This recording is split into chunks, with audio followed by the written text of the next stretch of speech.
waqtiyadan oo kale bulshada reer Djibouti waxay u soo hayaamaan magaalooyinka qabow si ay waqtigooda ugu qaataan isla markaasina xagaaga ay ka nastaan.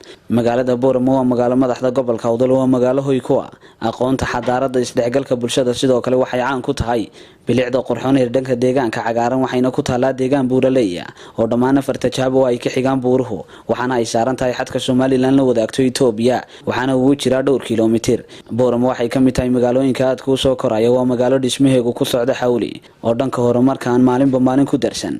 Booramo waxay ku jirtaa magaalooyinka ugu cimilada wanaagsan Geeska Afrika waana meel ay aad uga helaan dalxiisayaashu waa meel biyaha qani ku ah dhaqaale ahaan magaalada Booramo waxay ku tiirsan tahay xoolaha iyo beeraha waana magaalo ku dadaasho horumarka kale waxay leedahay hoteello casri ah oo ay kamid yihiin Rais Show iyo Haldoor oo kamid ah hoteelada Soomaaliland ugu qurxoon. Magaalada Booramo waxay aad ugu fiican tahay dhanka waxbarashada waxaana ay leedahay dugsiyo iyo jaamacado tayo leh ay kamid yihiin jaamacadda Camuud iyo jaamacadaha kale loogana yimaado mandaqada Geeska Afrika. Booramo waxaa loo yaqaanaa hoyga waxbarashada geyga Soomaaliyeed. Magaalada Booramo ma aha magaalo madaxda gobolka Awdal oo kaliya balse sidoo kale waa xudunta waxbarashada waxaana ku yaala magaalada in ka badan 100 dugsi oo isugu jira dugsiyo sare iyo hoose.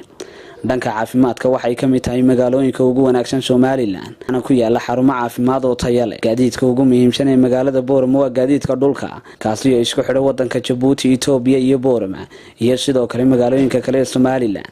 Telefishanka RTD waxa uu suura gashay inuu wax ka weydiiyo qaar ka mid ah bulshada